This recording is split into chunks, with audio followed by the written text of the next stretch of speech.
സ്വാഗതം. നമ്മൾ ഇന്ന് ഈ വീഡിയോയിൽ ചെയ്യാൻ പോകുന്നത് ഒരു ചെറിയ ഡിവോഷണൽ സോങ് ആണ്. നിങ്ങൾക്കറിയാമായിരിക്കും സുദീപ് പലനാട് ഗംഭീര ഒരു ഗായകനാണ്. ഒരുപാട് ഇങ്ങനെ കവർ സോങ്സും അവരുടെ സ്വന്തം ക്രിയേഷൻസും ഒക്കെ യൂട്യൂബിൽ ചെയ്തിട്ടുള്ളവരാണ്. ഇടുന്ന ഗായകനാണ്. അദ്ദേഹത്തിന്റെ എനിക്ക് ദീപ പലനാട്, അത് ആരാണെന്ന് എനിക്ക് അറിയണം. എനിക്ക് സിസ്റ്ററോട് സിസ്റ്ററാണെന്ന് തോന്നുന്നു. അവർ പാടിയിട്ടിരിക്കുന്ന പാട്ടാണ്. എനിക്ക് ഒരുപാട് ഇഷ്ടമാണ്. ഒരു ട്രഡീഷണൽ ഡിവോഷണൽ സോങ് ആണിത്. അപ്പൊ അതിന്റെ ഒരു കൊറിയോഗ്രാഫി ഇത് ഞാൻ ഒത്തിരി നാളുകൾക്ക് മുൻപ് ഇൻസ്റ്റാഗ്രാമിൽ ചെയ്തതാണ്. അന്ന് ഒരുപാട് അപ്രീസിയേഷൻസ് വന്നതാണ്. അപ്പം ആ പാട്ടിന്റെ കൊറിയോഗ്രാഫിയാണ് ഞാൻ ഇപ്പോൾ ചെയ്യുന്നത്. അപ്പോൾ ആ വീഡിയോയുടെ ആ സോങ്ങിന്റെ കൊറിയോഗ്രാഫി നമുക്ക് പഠിക്കാൻ വളരെ എളുപ്പമാണ്. ഇത് നല്ല രസമാണ്. ലിറിക്കിന് കുറച്ച് അർത്ഥമുണ്ട്. മ്യൂസിക് ഒക്കെ വളരെ കുറവാണ്. താളം മിശ്രമാണ്. നമ്മൾ ചെയ്യുന്നതെല്ലാം ആ താളത്തിലായിരിക്കണം. അത്ര ഒരു മാത്രമേ ഉള്ളൂ. ഇത് ഭഗവാൻ ശിവൻ പാർവതിയെ കേൾക്കാനായിട്ട് വരുന്നതാണ് ഇതിന്റെ സന്ദർഭം. അപ്പൊ ആ കല്യാണം ആണ്, അവിടെ നടക്കുന്ന കല്യാണമാണ് ഈ കീർത്തനത്തില്. സന്ധ്യാകീർത്തനമാണ്, ഡിവോഷണൽ സോങ് ആണ് അതിൽ പറയുന്നത്. അപ്പൊ അതിന്റെ സ്റ്റാർട്ടിങ് ഞാൻ പറഞ്ഞല്ലോ. അപ്പൊ നമ്മൾ 1 2 3 1 2 3 4 നമ്മൾ കയറി വന്നു. പിന്നെ അതിനുശേഷം ഇത് ഏറ്റവും എളുപ്പമായിട്ട് ചെയ്തു. 1 2 3 1 2 3 4 1 2 3 1 2 3 4. ഈ രണ്ട് സൈഡിലേക്ക് 1 2 3 1 2 3 4 1 2 3 1 2 3 4 1 2 3 1 2 3 4. അത് എത്ര കൗണ്ട് ഉണ്ടെന്ന് പാട്ട് പക്ഷെ നമുക്ക് നോക്കേണ്ടി വരും. ദെൻ അടുത്തത് 1 2 3 1 2 3 4 1 2 3 1 2 3 4. ഞാനത് 1 2 3 1 2 ചെയ്യാത്തത് എളുപ്പത്തിന് വേണ്ടിയാണ് കേട്ടോ. അപ്പൊ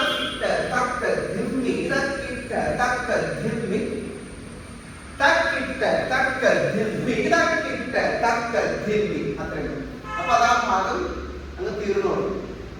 ഇനി അതിൽ ഞാൻ പാട്ട് വെച്ച് ചെയ്യാം. ഈ കോപ്പിറൈറ്റ് മേടിച്ചിട്ടാണ് ചെയ്യാത്തത്. ലിറിക്കായിട്ട് പല്ലവി വരുന്നത് നന്മയേറുന്നൊരു പെണ്ണിനെ വേൾക്കാനാണ്. അപ്പൊ നന്മ, മനസ്സിന്റെ നന്മ, ഇത്രയും നമ്മൾ എടുത്താൽ മതി. എക്സ്പ്രഷൻ ആണ് ഇതല്ല.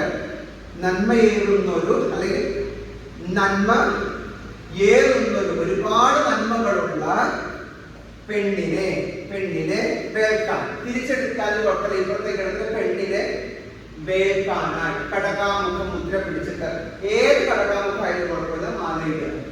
വേൾക്കാനായി നാഥൻ എഴുന്നള്ളും നേരത്തിൻ്റെ. നാഥൻ എന്ന് ഉദ്ദേശിക്കുന്നത് ശിവനാണ്. അപ്പോ ശിവനെ കാണിക്കുക.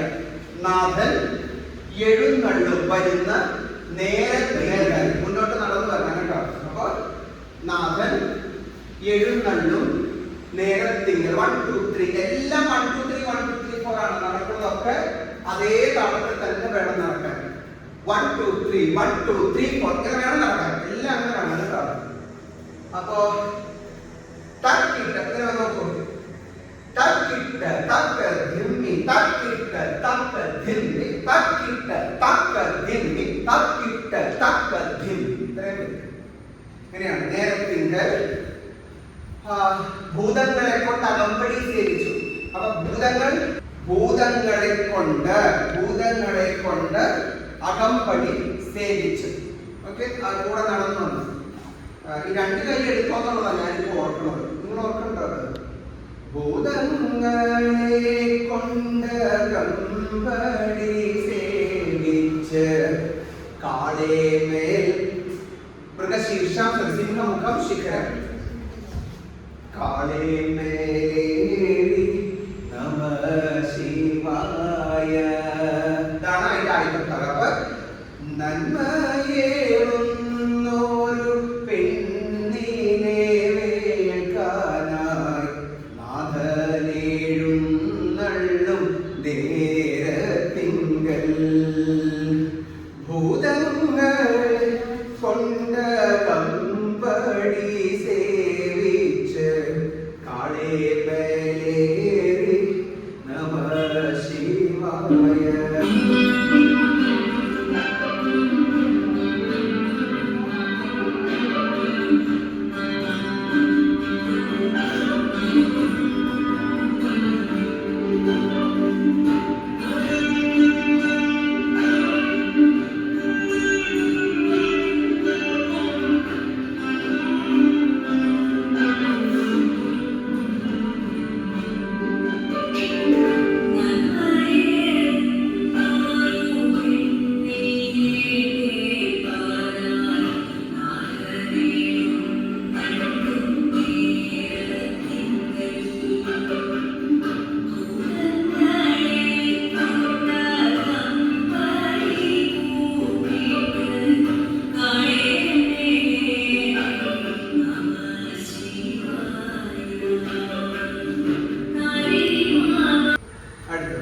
അതിന്റെ അടുത്തത് പല്ലവി തന്നെ അടുത്തത് നാരിമാർ വന്നിട്ട് വായ്പുരവയിട്ട് എതിരേറ്റു കൊണ്ടങ്ങ് നിൽക്കുന്നേരം.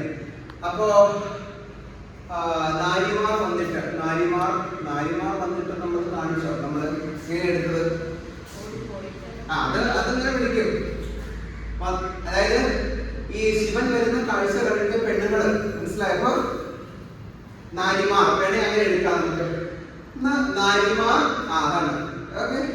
നാരിമാർ വന്നിട്ട് വായ്പുരവയിട്ട്, അപ്പൊ അത് വിളിക്കുക, എല്ലാരും വിളിച്ചിട്ട് ഓടി വരിക. അപ്പം നാരിമാർ വന്നിട്ട് ഓടി വന്ന് വായ്പുരവയിട്ട്, അവരെല്ലാരും വായ്പുരവയിട്ട് ഭഗവാനെ എതിരേറ്റു കൊണ്ടങ്ങ് നിൽക്കുന്നേരം. അവരിങ്ങനെ വന്നിട്ട് മറഞ്ഞ് അല്ലെങ്കിൽ ഇങ്ങനെ മറഞ്ഞ് നിന്ന് നോക്കുകയാണ്, അതായത് ഭഗവാനെ ഒന്നുകൂടെ കാണാൻ വേണ്ടി. അപ്പൊ നാരിമാർ വന്നിട്ട് എങ്ങനെ എടുക്കണം? എല്ലാരും വരിക. നാരിമാർ വന്നിട്ട് ഓടിച്ചെന്ന് വായ്പുരവയിട്ട് എതിരേറ്റു കൊണ്ടങ്ങ് നിൽക്കുന്നേരം നിന്ന് നോക്കുക. ഉടനെ ബ്രാഹ്മണരോടും ബ്രാഹ്മണരോടും പലരോടും അങ്ങനെയുള്ള ശ്രേഷ്ഠരായവരോട് ഒന്നിച്ച് കർത്തൃമുഖം പിടിച്ച് ഒന്നിച്ച് ആർത്തകം പൂക്കുക. കല്യാണം നടക്കുന്ന മണ്ഡപത്തിലേക്ക് പൂക്കു നമഃശിവായ. ഇവിടെ നമ്മളാണ് കഥ പറയുന്നത്, അത് നമ്മുടെ മനസ്സിലുണ്ടാകും. നമ്മൾ അത് നന്നായിട്ട് അഭിനയിച്ച് അവരെ കാണിക്കണം. നമ്മൾ കാണുകയാണ് ശിവൻ വരുന്നത് കണ്ട് നമ്മള് കൈ ഊപ്പാണ്. ഇതൊക്കെ നമ്മുടെ ഉള്ളിൽ നിന്നാണ് കേട്ടോ. ഇത് അങ്ങനെയല്ല. ഈ പാട്ടൊക്കെ കേൾക്കുമ്പോൾ കേട്ടുകൊണ്ടിരിക്കുന്നവരോട് നമ്മളാണ് സ്റ്റോറി പറഞ്ഞു കൊടുക്കുന്നത്, അത് മറക്കാം. നമ ശിവശങ്കരായ ശിവായ നമ ശിവശങ്കരായ ഉമാപദേ ഇനി അതും അങ്ങനെ എടുക്കണമെന്നില്ല, നമുക്ക് എളുപ്പത്തിൽ എടുക്കാം. ഉമാപദേ പാർവതിയുടെ ഭർത്താവ്. ഉമാപദേ ശിവശങ്കര, ഉമാപദേ ശിവശങ്കര ചിദംബര പരമേശ്വര കരുണാകര ശിവശങ്കര. ശരിയാണ്, ബീജിയാണ്. അപ്പൊ അത്രയും നമുക്ക് ചെയ്ത് നോക്കാം.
മധ്യേ തിരുമുറ്റത്ത് അൻപോടെ എഴുന്നള്ളി, അതായത് തിരുമുറ്റത്ത് നമ്മുടെ ആ ഇതിന്റെ മുറ്റത്തേക്ക് മധ്യേ, അതായത് കല്യാണ സ്ഥലത്ത് വന്നത് സൈഡ് വഴി ഒളിച്ചോന്നല്ലോ, നടുക്കേക്ക് എല്ലാരും വഴിയിട്ട് കൊടുത്തേക്കണം. അപ്പൊ മധ്യേ തിരുമുറ്റത്ത് അൻപോടെ എഴുന്നള്ളി ശ്രീപീഠത്തിങ്കൽ.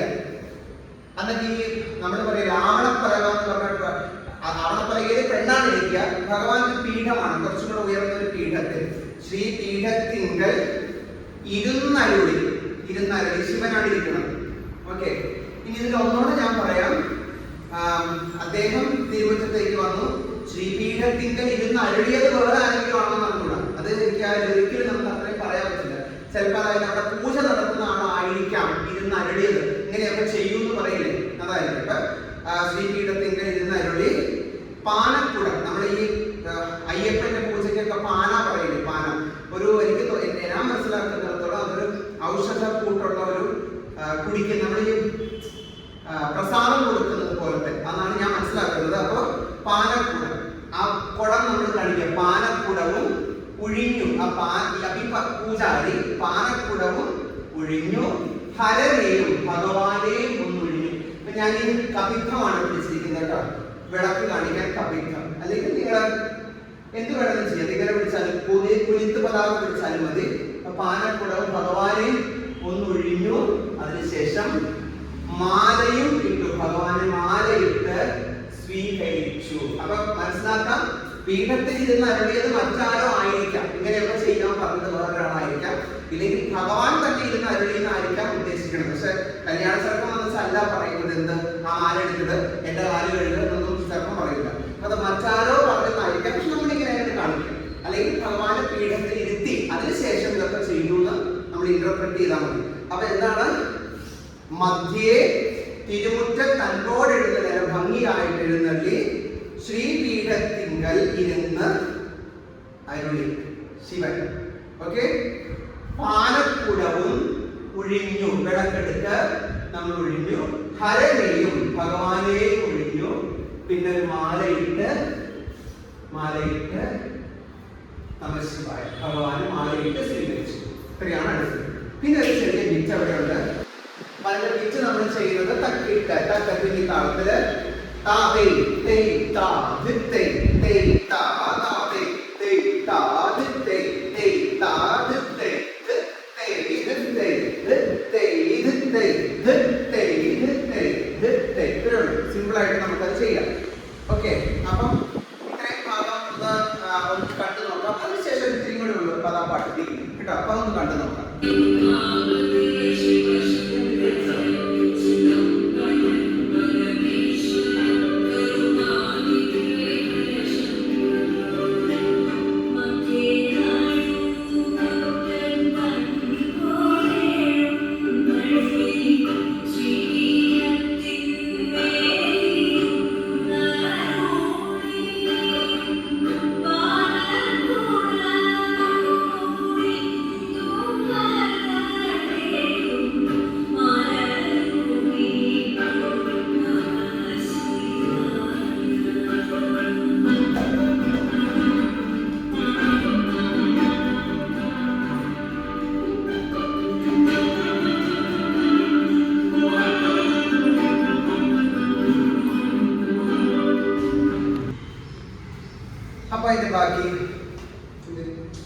അതിന്റെ ബാക്കി മന്ത്രകോടി ചതുരം പിടിച്ചിട്ട് മന്ത്രകോടി ഉടുത്തു. വഴി പോലെ എന്നുള്ളത് നമുക്ക് അതിന്റെ യഥാവിധി അനുസരിച്ച് എന്നുള്ളത്. അപ്പൊ മന്ത്രകോടി ഉടുത്തു. ആരാ മന്ത്രകോടി ഉടുത്തത്? പാർവതി. മന്ത്രകോടി ഉടുത്തു. വഴി പോലെ കാലും കഴുകി. ഇപ്പൊ നമുക്ക് അങ്ങനെ ഒന്നിലും കാല് കഴുകാൻ വെച്ചു കൊടുക്കുന്നത് കാണിക്കാം. കാലും കഴുകി എന്നിട്ട് അകത്ത് വന്നു. ആവണ പലക ഇട്ടിട്ട് അതിന്മേൽ ഇരുന്നു. അപ്പൊ നമുക്കത് ഇങ്ങനെ ഇരിക്കണതേ കാണിക്കാൻ പറ്റുള്ളൂ. ഇരുന്നു. ഉടനെ മാറി ഇരുന്നിട്ട് വേണം അഗ്നി ജ്വലിക്കുന്നത് കാണിക്കാൻ. ഇത് പാർവതി അല്ല ചെയ്യുന്നത്. പാർവതി അവിടെ ഇരുന്നപ്പോഴാണ് വേളിക്ക് വേണ്ടിയുള്ള അഗ്നി അവിടെ കത്തിച്ചത്. അതാണ് ഉദ്ദേശിക്കുന്നത്. അപ്പൊ മന്ത്രകോടി ഉടുത്തു. വഴി പോലെ എന്ന് പറയുന്ന സ്റ്റെപ്പ് മുദ്ര അല്ലാട്ടില്ല, അങ്ങനെ തെറ്റിദ്ധരിക്കരുത്. വഴി പോലെ ഈ ശരിക്കും ഇതിപ്പോ ഒരു ബ്രാഹ്മണരുടെ വേടി പോലെയാണ് ഈ പാട്ടിൽ കിടക്കുന്നത്. അപ്പൊ അവിടെ നമുക്കറിയാം നായിക ഈ വെയില് സാരി അല്ലെങ്കിൽ അതിന്റെ മുണ്ട് ഇങ്ങനെ ധരിച്ച് ഇങ്ങനെ മൂടിയാണ് ഇരിക്കുന്നത്. അപ്പൊ അത് ഇങ്ങനെ ധരിച്ചു. കാല് കഴുകി അകത്ത് വന്ന് ആവണയിട്ട് അകത്തിരുന്നു. അഗ്നി ജ്വലിച്ചു. നമഃശിവായ. പിന്നെ ചുറ്റും തിരുതാരി, അതായത് നല്ല ഭംഗിയുള്ള താലി. അപ്പൊ ഭഗവാൻ ഇവിടെ നിൽക്കുകയാണ്. ആരോ താലി എടുത്ത് കൊടുത്തു. അപ്പൊ ഭഗവാൻ അത് വാങ്ങിച്ചു. എന്നിട്ട് ഇരിക്കുന്ന പാർവതിയുടെ കഴുത്തിൽ താലി ധരിപ്പിച്ചു.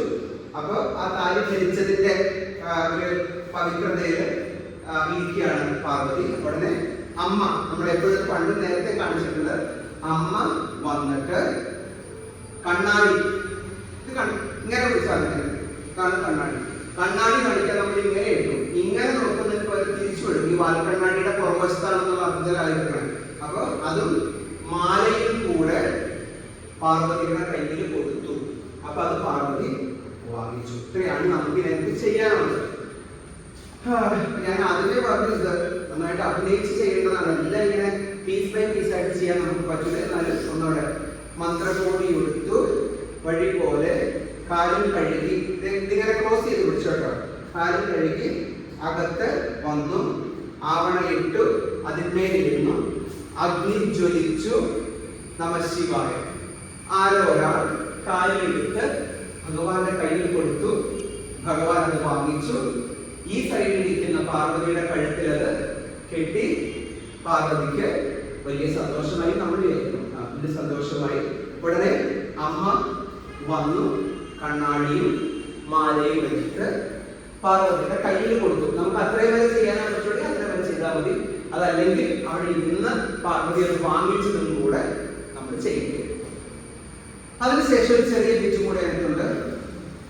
നമ്മൾ ഓർക്കുന്നുണ്ടാവും, ശിവായ നമ ശിവശങ്കരായ എന്നാണ്. ശിവായ നമ ശിവശങ്കരായ നമ്മൾ അവിടെ ഇട്ടത്. ഉമാപദേ ശിവശങ്കര.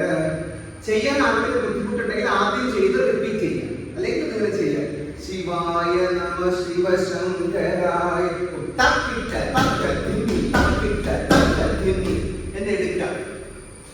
ഉമാപദേ ശിവശങ്കര ചിദംബര പരമേശ്വര, അല്ലെങ്കിൽ ചിദംബര പരമേശ്വര കരുണാനിധേ ശിവശങ്കര. ശിവായ നമ ശങ്കരായ ഉമാപദേ ശിവശങ്കര ചിദംബര പരമേശ്വര കരുണാനിധേ ശിവശങ്കര.